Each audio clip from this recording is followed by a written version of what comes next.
Venezuela does not collapse overnight. It does not fall in a single moment. And it does not make one fatal mistake after which everything suddenly goes downhill.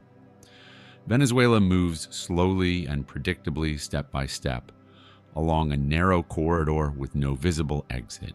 And the most important thing in this story is that this corridor is not built in Caracas, and it is not designed by Venezuelan politicians.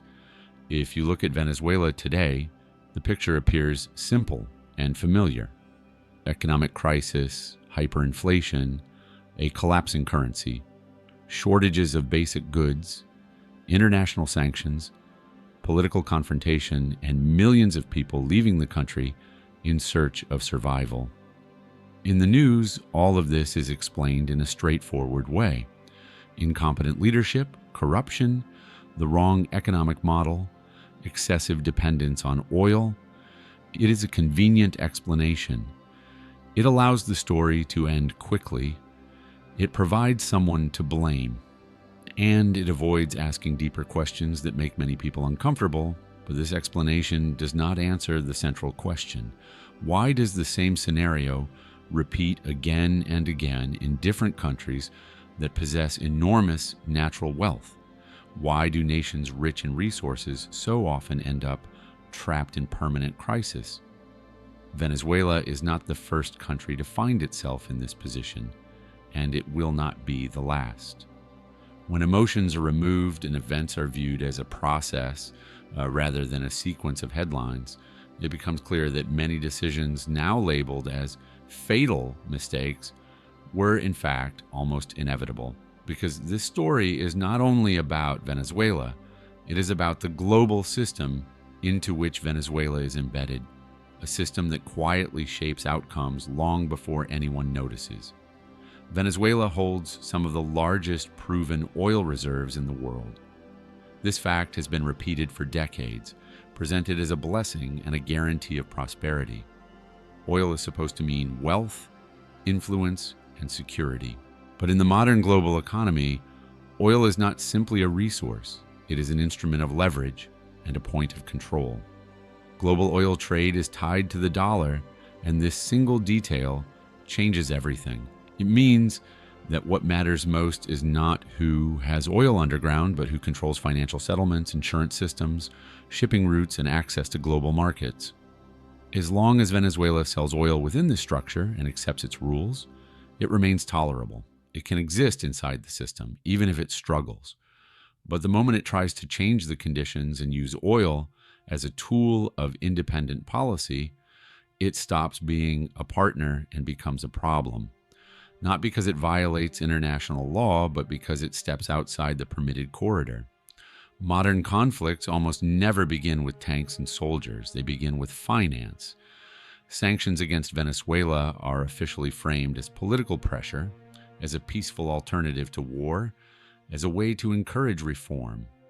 But in reality, they function as an economic siege. Restrictions on access to international payments, the freezing of foreign assets, bans on debt servicing, pressure on buyers of Venezuelan oil, control over tanker insurance and shipping logistics. Formally, this is not war. In practice, it disconnects the economy from its life support system. One point is crucial to understand. These measures are not designed to improve the lives of ordinary people or to gently guide the country toward reform. They are designed to create a situation in which any scenario other than collapse or submission becomes impossible. The economy begins to suffocate, government revenue disappears, the currency loses value, social tension rises. This is not an unintended side effect. It is the expected and calculated outcome. When Donald Trump speaks publicly about Venezuela, his words sound harsh and unusually direct. He avoids diplomatic language and presents the conflict in blunt terms. This creates the impression that he is the chief architect of the pressure campaign. But a deeper look reveals something different. Economic pressure on Venezuela begins long before his arrival in the White House. Administrations change, parties change, rhetoric changes, but the toolkit remains the same. Trump does not invent this mechanism. He accelerates it and makes it visible. He turns what previously happened quietly through institutions and agreements into an open demonstration of power. In this sense, he is not the author of the plan, but its catalyst. That is precisely why he fits so well into the system. He becomes its public face, absorbing attention and criticism, while the underlying structure continues to operate unchanged. It is often said that Venezuela should have diversified its economy, reduced dependence on oil, developed manufacturing, attracted foreign investment, and integrated more deeply into global markets. On paper, this sounds logical and reasonable, but these recommendations ignore a fundamental reality. To diversify an economy, access to capital and technology is required. To attract investment, access to global financial markets is necessary. To negotiate from a position of strength, leverage is essential. Venezuela does not possess this leverage. Any attempt to move outside the permitted corridor immediately triggers a systemic response. This is not an accident and not a coincidence. It is a built-in feature of the system. International financial institutions are often portrayed as neutral arbiters operating above politics. In practice, they function as filters. Countries that align with the model receive support and legitimacy. Countries that attempt to follow independent paths receive conditions, and if those conditions are rejected, isolation follows. In this sense, Venezuela is not an exception. It is an example. Same set of tools has been used against different countries at different moments in time. The formal reasons change. The narratives change. The language changes. But the structure of pressure remains remarkably consistent. That is why this story matters not only as a national tragedy, but as a model of how global control mechanisms operate. Venezuela does not lose because it makes irrational decisions. It loses because it plays a game whose rules are written elsewhere. Its oil becomes not an asset, but a trigger for external control. Its domestic politics become not the cause of crisis, but a convenient justification for pressure. The economy is embedded in a system where deviation is punished in advance. Over time, this creates a closed-loop effect. Falling revenues force the state to print money. Printing accelerates inflation. Inflation destroys purchasing power. People lose savings and confidence. Protests erupt. Those protests are then cited as evidence that the system has failed internally. Pressure intensifies. The economy contracts even further. Each new cycle of crisis becomes an argument for the next round of intervention. The plan that is rarely discussed does not look like a conspiracy. It has no single control center and no identifiable author. It is architecture. The architecture of a global economy in which some countries can accumulate debt indefinitely, print currency freely, and live on trust, while others have no margin for error. In this system, sanctions are called diplomacy, control is called stability, and crisis is framed as the inevitable consequence of poor choices. Venezuela loses in advance not because it is weak, but because the system does not offer it a path to victory. The country can resist, search for alternatives, and adjust internal policies, but the corridor remains unchanged. As long as the rules of the game stay the same, the outcome remains predictable. When the situation is viewed more broadly, it becomes clear that Venezuela is not an isolated tragedy. It is a convergence point of multiple interests, and that is what makes its position nearly inescapable. In the modern world, the fate of countries is determined less by domestic debates and more by their position within global flows of money, resources, and influence. When an economy depends on a single key resource, that resource stops being a source of freedom and becomes a source of vulnerability. Venezuela sells oil but does not control the rules governing its sale. It earns revenue but does not control the infrastructure through which that revenue moves. As a result, any external pressure immediately reshapes the internal economy, while any resistance only amplifies the damage. Venezuela operates in a constant state of currency shortage. Dollars are required for imports of food, medicine, equipment, and technology. When access to dollars is restricted, the chain breaks, shelves empty, factories shut down, inflation accelerates. The state responds with the printing press, but money loses value faster than it can be produced. At this stage, a psychological shift occurs. The crisis stops being perceived as temporary, expectations collapse. The future shrinks to the horizon of a few days. When people cannot plan tomorrow, belief in promises disappears. This erosion of trust destroys the social contract between society and the state more effectively than any propaganda campaign. In such conditions, protests become an expression of despair rather than ideology. People do not go to the streets because they believe in leaders or programs. They go because no alternatives remain. And here the system achieves what it needs. The crisis appears internal. External pressure fades into the background. Outside actors can speak of democracy, humanitarian concern, and responsibility without acknowledging the forces that produce the collapse.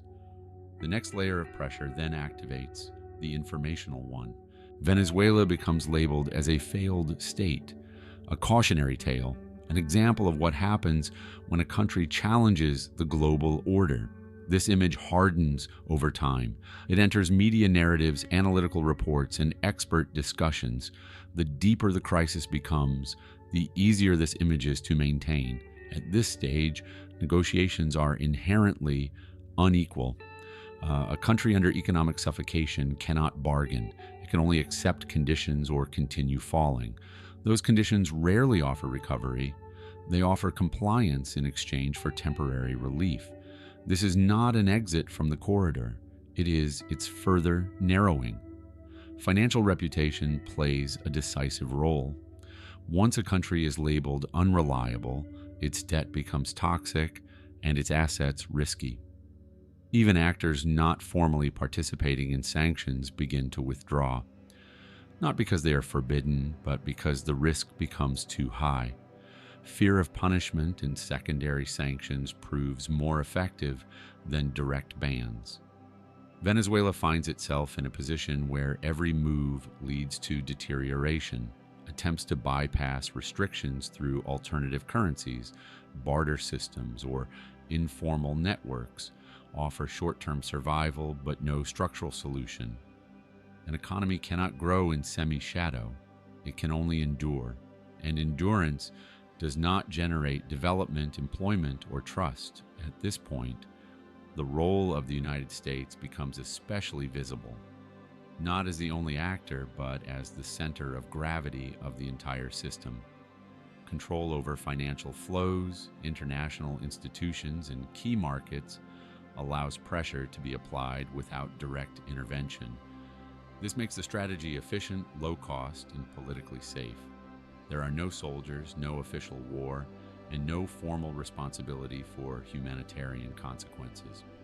On paper, the country itself is blamed. In this context, Trump's figure once again gains significance. His rhetoric reinforces inevitability. He offers no compromise and speaks the language of dominance. This amplifies pressure not only on Venezuela, but on everyone watching. The message is clear. Resistance does not bring victory. It only accelerates collapse. Here lies the core fatalism of this story. Venezuela cannot win alone, and its allies cannot change the architecture of the system.